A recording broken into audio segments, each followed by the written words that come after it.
One night, a storm blows through. The lights go out, and you find out that your house does not run on electricity, but your whole life does. Northwest Indiana just got a hard reminder of that. More than 300,000 NIPCO customers lost power during this August storms. Days later, people are still waiting for an ordinary life to come back online. And that is the question that most of us avoid until the answer is sitting in a dark kitchen. What does a useful man do before something goes wrong, and what does he do when it actually happens? I'm not telling you to build a bunker under the garage or spend your retirement money on tactical flashlight attachments. I'm talking about something a whole lot less dramatic. Knowing what your household depends on before the switch does nothing. And when the power disappears for more than a few hours, you find out how many things were quietly leaning on it. The refrigerator, the freezer, the stove, if it's electric, the internet, the phone charger, the garage door, the water system in some places, the card reader at the gas station, the grocery store, the pharmacy, the school. The business cannot open because nobody can turn the lights on. The first hour is annoying. The next day, it's a problem.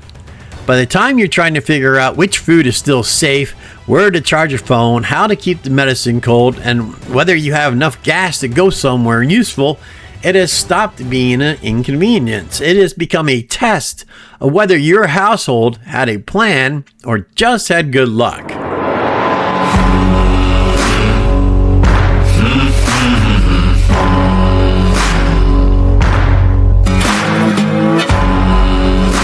Welcome to The Useful Man, a channel about becoming useful in a world that gets stranger by the day. Life gets complicated, and there are rules to everything. Life doesn't come with an owner's manual. You win when you understand the rules. Are you ready? Let's get back into it. Most of us are not stupid. We are just spoiled by systems that work so well, we forget they are systems. You flip a switch, light appears. You open the refrigerator, cold air hits your face. You tap a card, food comes home with you. You plug in a phone, somebody's always one text away. Convenience becomes dependence. Dependence without a backup plan becomes a panic. Resilience is not pretending bad things will not happen.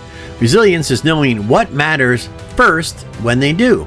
A useful man does not begin with a shopping spree. He begins with a list. 3 days. Start with water.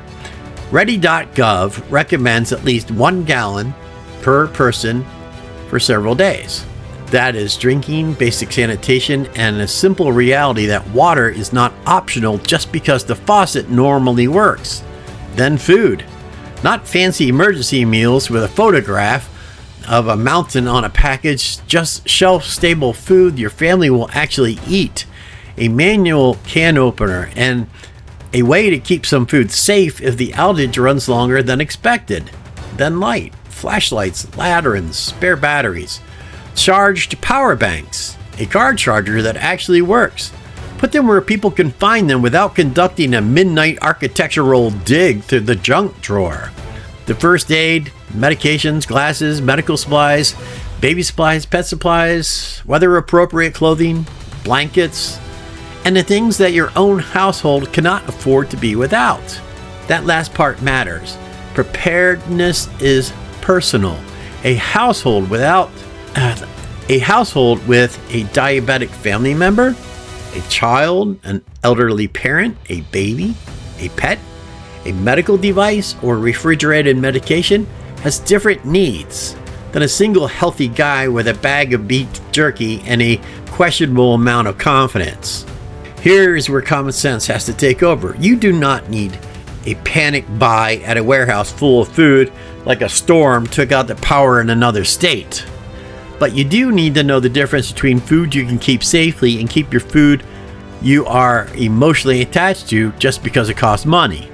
Keep the doors closed. Use coolers and ice if you have them. Don't open the refrigerator every 10 minutes. Check food properly. Do not taste questionable food to see if it's safe. That's not food safety. That's volunteering for regret. A useful man keeps some simple shelf-stable food around because it makes sense. He rotates it. He uses it. He replaces it. He does not buy something nobody in the house will eat and then let it become a dusty monument to anxiety in the pantry. And yes, backup power can be useful. A generator can protect the freezer, support a medical need, run a few lights, charge some phones, and give family breathing room. If you own one, keep it outside, far away from the house. Use extension cords. Never let the exhaust point towards the house, windows, or vents. Have working carbon monoxide alarms with a battery backup. The point is not to own the biggest machine. The point is to know what you actually need to keep running. Hey folks, real quick, if you're getting something useful out of this, please give this video a like and subscribe to my channel. It helps more people find this channel, and I appreciate it. There are other things people forget because they're not exciting enough to put on an online preparedness video. Cash. A little cash does not mean that you're predicting the collapse of the currency. It means card readers, ATMs, the internet systems, and sometimes do not work when the power doesn't work. Important documents, identification, insurance information, medical information, property records, emergency contacts, photos or videos of your possessions, copies of things that you'd be furious to lose, and even more furious to prove you owned. Put copies in a waterproof container. Keep a secure digital backup. Update it when something important changes. Pets, your dog doesn't understand that the power company has a restoration estimate. Your dog would mostly be concerned about that dinner has become suspiciously delayed. Pets need food, water, medication if they take it, a leash, a carrier if needed, records, a plan for where they can go if you cannot stay home. And then there's the family plan. Phones are dead or overloaded. Who calls whom? Where do you meet? Who checks on mom? Who has the medication bag? Who knows where the documents are? Who takes the dog?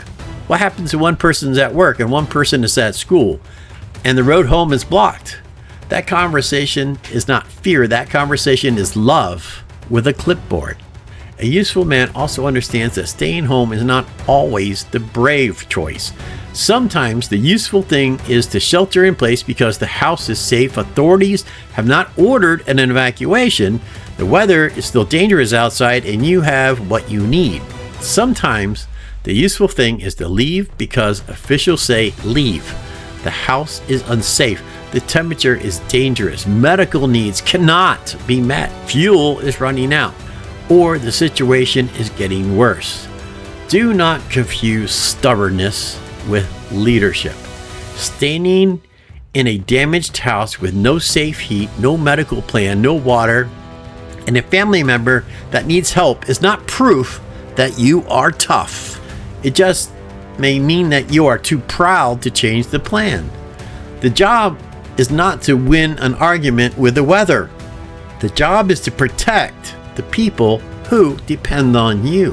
Here's the good news. You can build a reasonable plan without panic buying thousands of dollars of equipment this week. Make a list.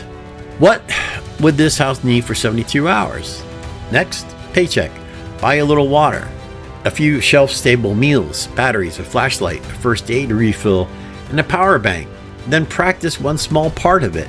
Like turn off all the lights for an hour one evening. Don't make it theatrical.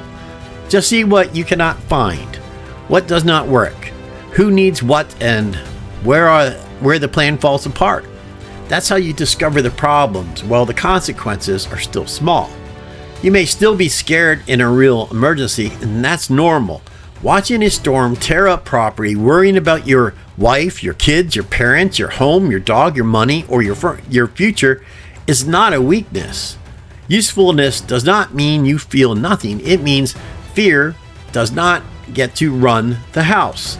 It means somebody has already thought about it, thought about the water. Somebody knows where the flashlight is. Somebody knows which food is safe. Somebody knows the plan.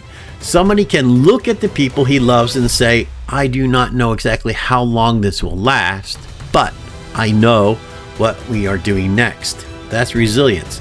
Not a bunker, not a panic room, not pretending. you can control the weather.